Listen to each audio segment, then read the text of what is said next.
Welcome to Only Murders in My Mind, a Random Thought production. Hi, I'm Carol Bissett, a crime writer, and I invite you with my co-presenters, Liz Hedgecock and Mike Jackson, each week to our conversations on all things murderous.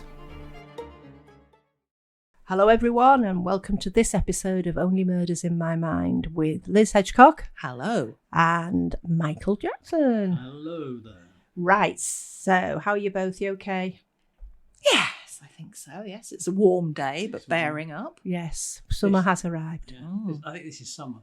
I saw a tweet recently where somebody was complaining about the fact that at that stage we were halfway through June and still no summer. Mm. And the person in the tweet said, "What you're forgetting, it's not really June. It's January the 173rd. It has felt like that when Yes. we've been like having yet another cold, wet day, and then Yes.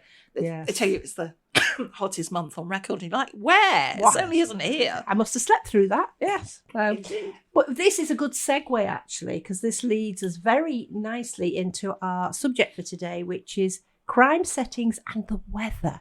Now, you That's might part of think, it. you might think to yourself, what's that got to do with it? But it's got a lot to do with it, and we're going to discuss this sort of thing that makes a series, a film, a book. You just immerse yourself in that particular setting, and when we went back to talking about the things that happen in Norway and Sweden, we always expect it to be cold and everything white, and very often it's a bit lonely, and you're thinking to yourself, if they get stuck in that snowstorm, how are they going to get out? So the first one I'm going to talk about is Where the Crawdads Sing, Oh, which is I haven't Delia read this. Owens. I haven't read it. I wish I had, but I saw the film and I thought it was absolutely brilliant. And this lass is, I won't go through the whole, premise, because people might want to watch the film or read the book, but she's basically stuck out in a swamp somewhere trying to survive. And that comes across, how isolated she is and how she's got nobody to turn to. So straight away I thought, I can understand why it's important where the setting is. Whether it always seemed to be, apart from rain, because as I say, it's a swamp, it always seems to be hot and steamy. You can sort of imagine it.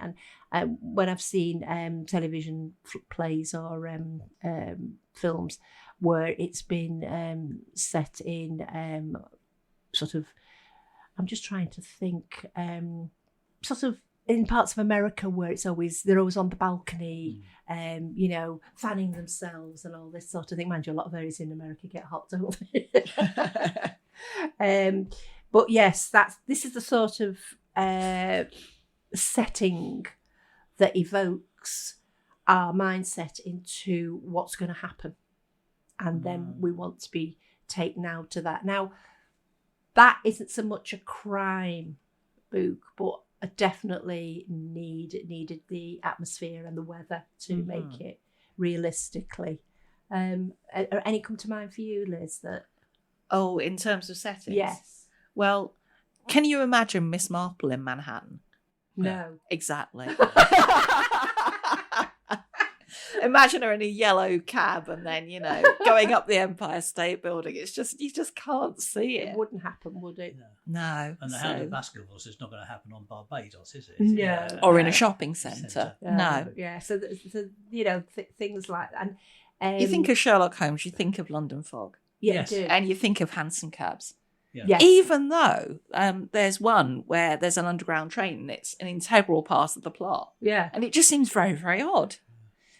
And even though there are ones like the Hound of the Baskervilles where he goes off to, it's Dartmoor, isn't it? Or Grimpen Mire. Dartmoor, yeah. Yes. But those feel like unusual. It's still that kind of dark, misty sort of. So he's sort of taken his atmosphere with him in a way. I forget how long the underground has been in London. Yes, and one of the first ones, of course, was Baker Street. Yes. Yeah. Well, there you go. Yeah, it would have been there from the beginning. I'm going on an underground. I'm going to London this coming weekend, and I'm going on an underground tour.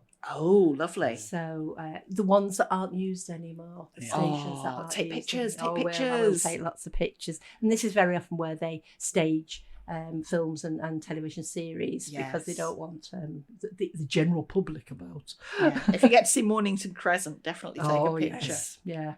I wonder when authors are writing the books, the crime novels, murder mystery, whether they start off with a particular setting in mind, or certainly weather in mind, or how important is setting, weather, and plot? You know, can you have one without the other? You know, if it depends on the country, doesn't it? Yeah. Why did you decide that you were going to have a series in Warrington and environs? Yeah, because I. Sorry to put you on the spot. No. I used to work on the district as a nurse on something called the evening service. I don't think it exists anymore. And I used to get lost frequently going around Warrington, but I did learn all the rat runs, which areas you shouldn't be in. You know, if you're a district nurse with a bag.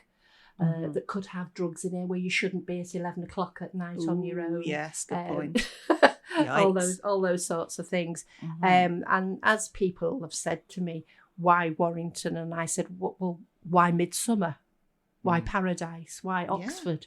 Yeah. You know, it's what I know.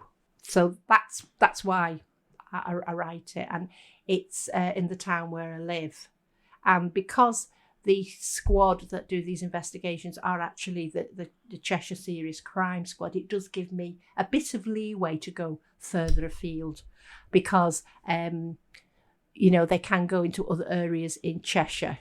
And as a district nurse, you used to go to all the areas, you know, posh, unposh, places where you wiped your feet on the way out, all that sort of thing, yeah. And the characters are dealt with, the people that are dealt with, you got a flavour for the sort of the community that they lived in.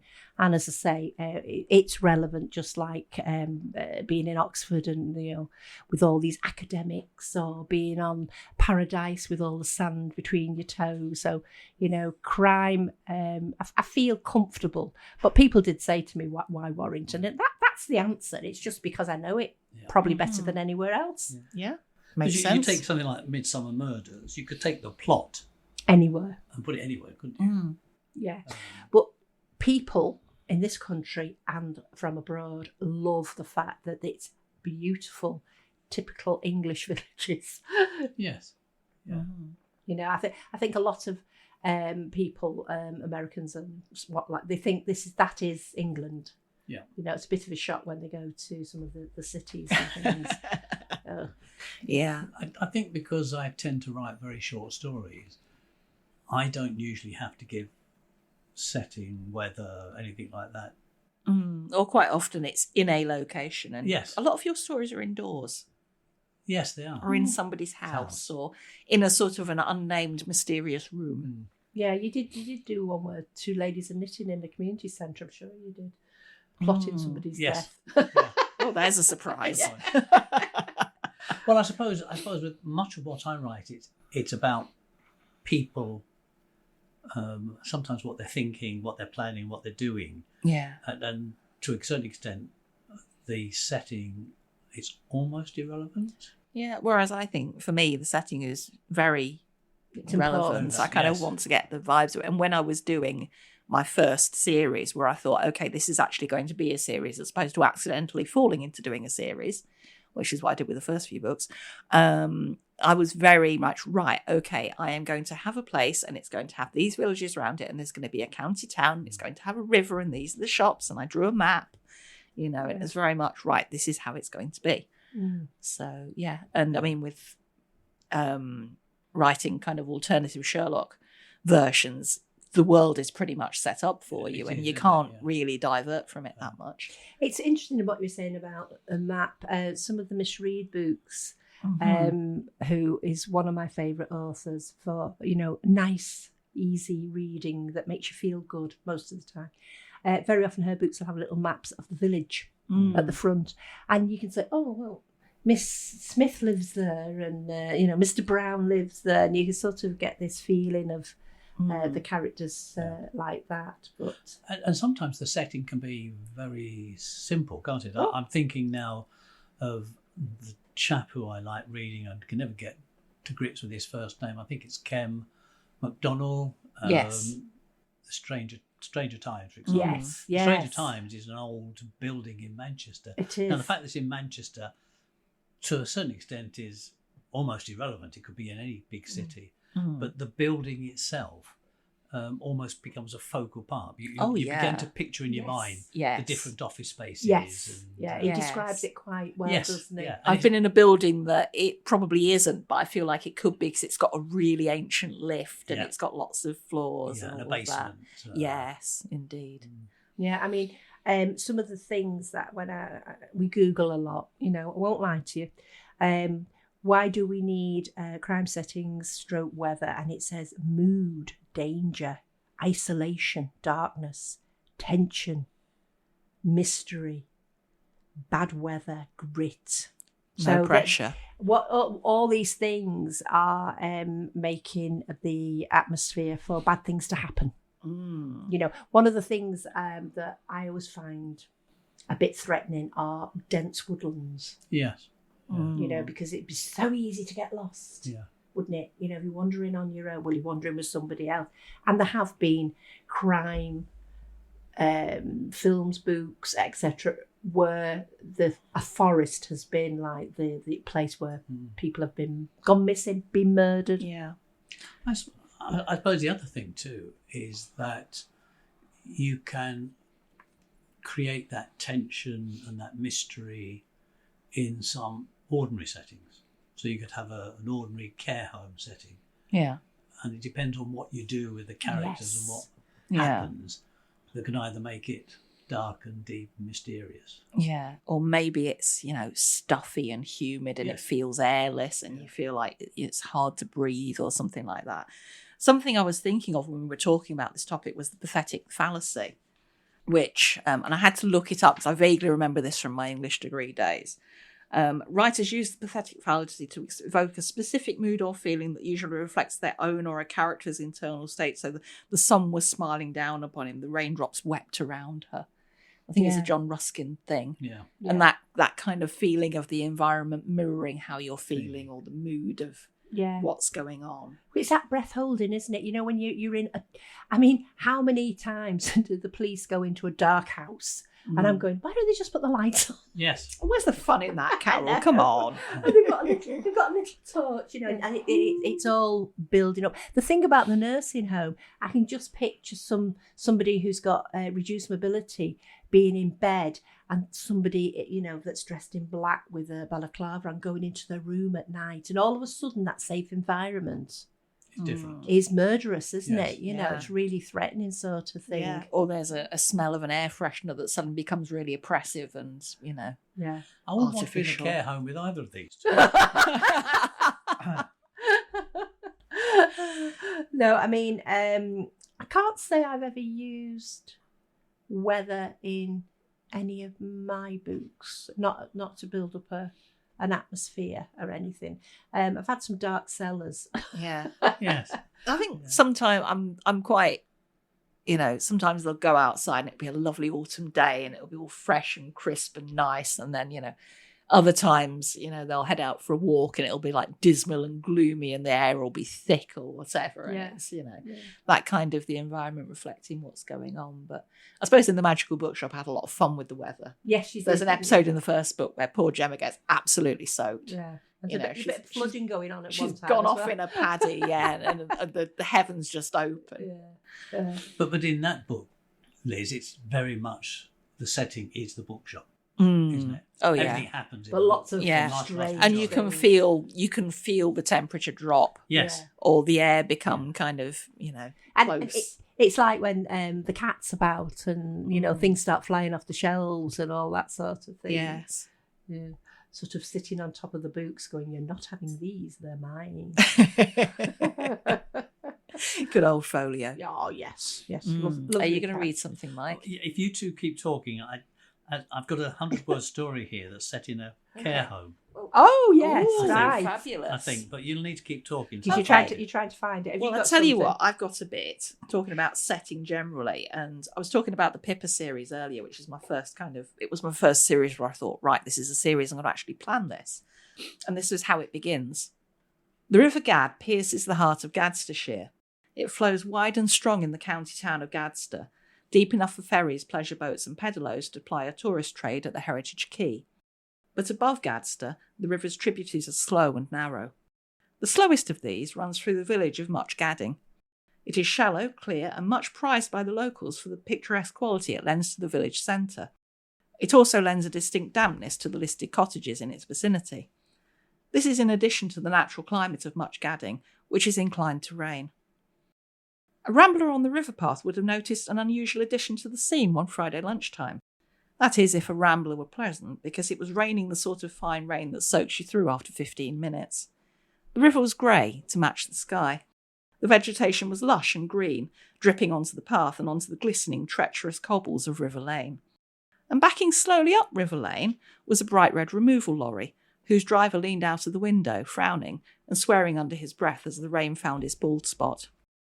"It's no good, Mrs. Parker," he shouted. "Road's too narrow to get her any further." The lorry sighed in confirmation as he put on the handbrake and settled to wait, rumbling to itself. Mrs. Parker rumbled too. She was standing outside a small, quaint cottage holding a thumb-sucking toddler. An observer would have found her hard to describe, as she was wearing an overcoat which flapped round her wellies and had a sun hat jammed low on her head. Only medium height and bobbed brown hair were visible. Oh, and expecting a baby quite soon. Yes. So I decided to take a sort of an aerial view and then you kind of focus in to meet her. Yeah, Pippa that in works. a mood. That works. Yeah. I can just visualise it all because I've read those books, thoroughly enjoyed them, and there is thank you. There is quite a lot of descriptive writing in it for where they are and everything. I feel. Have you found your nursing home? No, but what is surprising me, because I always surprise myself when I go back and read what I've in my stories, is that I've got quite a few here that are very much in a setting, even though it's only a 100-word story. Let's try this one, Saint-Pierre. Ooh. In the quaint town of Saint-Pierre, the ancient clock tower stood tall, its face frozen at 3:07. Legend told of a ghostly figure appearing precisely at that time, eternally waiting for a lover who never returned. One overcast afternoon, as people sipped coffee nearby, a shadowy silhouette materialised by the tower. An eerie silence fell. A local, daring to confront the apparition, approached, but found nothing but cold air. At 3:08, the apparition vanished as suddenly as it had appeared. So did the local. The clock showed 3:08.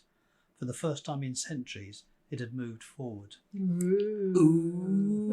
So there's a setting. There you go, very atmospheric. Not got any more like that. Yeah. I watch them. I linger here in the corridors of our old house, unseen but ever present. My fingers brush against the living, drawing shivers down their spines. They blame the draughts on ill-fitting windows and half-closed doors, never suspecting the truth. I watch them, my son, my daughter, their young lives unfolding without me. My husband's new love fills my vases with fresh flowers, as if to banish my memory. But at night I stand by their bed and whisper old secrets into their dreams. My laughter blends with the wind. They never understand their nightmares, the chill of unresolved farewells. You and you're whispering things into people's ears. Yeah. No, if you ever say, "I can stay in my spare room," no, I will not. I will go down to the Travelodge. And one more, then I'll be quiet. Okay. This is Stonehenge. So there's a setting. There you go. Yeah. And this is dialogue, just dialogue. But Dad, them druids said it was important we get it right. Said we've got to stick to these drawings they've done. Stonehenge, they're going to call it. Reckon it'll still be here hundreds of years from now. That's all well and said, son, but we've still got to build it. Look at them drawings. Typical of them druids, always got their heads in the clouds. With what they're paying us, there's no way they're going to get anything as fancy as that. Just stick a few stone columns in the ground, lad. That'll do. They'll not notice the difference. Oh, yeah, it's going back to settings. One of mine and Liz's favourite television series, Only Murders in the Building. Oh, yes. I mean, what a setting. What a setting. Oh, yeah. And that's the thing, I suppose. It's a sort of extension of, the country house. Yes. Murder. It is, isn't it? Yes, And they have a whole apartment building. Oh, yeah. You know. And we go into different characters' apartments, and they're all different. And in its own way, it's like a little village. Oh, it is, yeah. Well, except that Sting lives there sometimes, which is unusual in a village. Yeah, well, that's what All Manner of People was predicting, was representing. I think they got the idea from you, Carol. I think they did as well, yeah. Where you've got people living in an old manor house, so they really don't want to have anything to do with each other.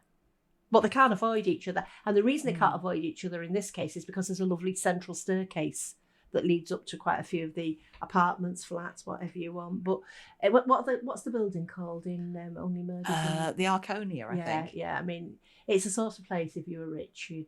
Oh, absolutely, yes. Absolutely gorgeous, yeah. Yeah. I mean, the only reason Mabel's there isn't it? Because it's her aunt's apartment that she's kind of looking after. It's being done up, isn't it? Yeah. So, because they're all saying to her, how somebody so young can afford a place like this, but in the last series thing, move on a pace with that apartment sort of.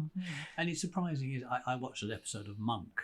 I watch Monk all the time. I think these two are far ahead of me. I'm on series 2, episode something, and I think there's about another 6 series to go. I think I'm on 6. I'm about 96 more episodes to go, I think, if I get to the end. But the great thing, that one of the episode I've just watched, Monk is in New York, and he hates it. Can't cope, he just can't cope. And he really does engender that feeling of the panic that you can get when you're in a busy place with the noise, with the people, with the bustling. And I suppose in some ways that's where the setting is important to the story because of the character. Yeah. The writer's taken that character and purposely put him somewhere where he knows the character does not want to be. Yeah. In some ways, going back to Only Murders, the most interesting episode is the one where you get it from the perspective of the guy who is deaf. Yes. And it's in his world, so you only hear sort of vague, swimmy sounds the whole time. Yeah. Because he lip reads, doesn't he? Yeah, it was absolutely mesmerising. Yeah. No, it is. It's really. Well, they write it, don't they? The two main stars in it. They co-write it, don't they? I don't know. Yeah, I think they do. We'll have to look it up. Sorry if I've got that wrong, folks, but I think they do. It also goes back, when you think of the setting, goes back to an episode we've done before about Nordic noir. Yeah. And the countries that quite often they're set in, places like Denmark, Norway, I always imagine is beautiful places, lovely scenery and what have you.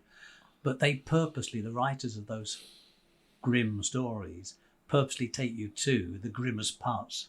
Yeah, inhospitable, I imagine. Yeah, you don't see the lovely scenery; you just see these dingy alleys and graffiti ridden walls. And what have you. Whereas if you're somewhere like Death in Paradise, I assume it's always lovely. It's always lovely, and you always know they're going to. They're always going to find the person, and everything's going to be all right again in the end. But I mean, they do have hurricanes and typhoons occasionally. Because I remember in the first series they were going, we've got a type 2 whatever, and the very English detective was saying, you think that's bad? You should have seen the storms in, was it 66 or 76? 76. So I took down a New Forest. We can cope with this. And the next minute he's trying to open a door and he can't even open the door. It's. I wonder if writers sometimes take us into settings that we would never dream of going to. Yes. For example, we all know big cities, Manchester, London. There are certain parts you wouldn't dream of going at night. Oh, yeah. But in a story, you're quite happy for somebody to take you into those dreadful places. Yeah, I mean, thinking about some friend of the show, Paula Harmon, in her Margaret Desmarais series, Margaret often has to venture into places that aren't remotely safe. or she'll end up going into a sweatshop, a clothes factory that is a highly unsafe environment where, to be honest, it could fall down any minute. Yeah. Or she ends up going into areas where, people don't necessarily speak English and they look at it with superstition. And she's got some credibility because, hopefully someone there will know she's that lady doctor who sticks her nose in, but she is, quite Taking possibly going to, she is taking a chance. Do you need to, as a writer though, do you need to have experience of these settings? Good question. Or I know Paula does a lot of research. And she reads a lot of like first-hand accounts pages and old maps, and she goes into the British newspaper archives and like reads stuff from the time. So it's right what you know, isn't it? it's what you know or what you can find out. Yeah, true. Yes, through, as you say, through Paula doing that research, she sort of almost. I went to the Temple Church that. in London for research for my last book. Because some of the book is set in and around the church. And I really felt when I was writing about it that I knew what it was like.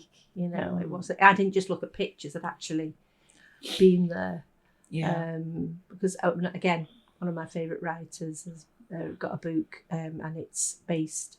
The start of the book is based in Venice. Yeah, and she went to live there for about 4 to 6 weeks to research it all. Oh, the poor thing. I know.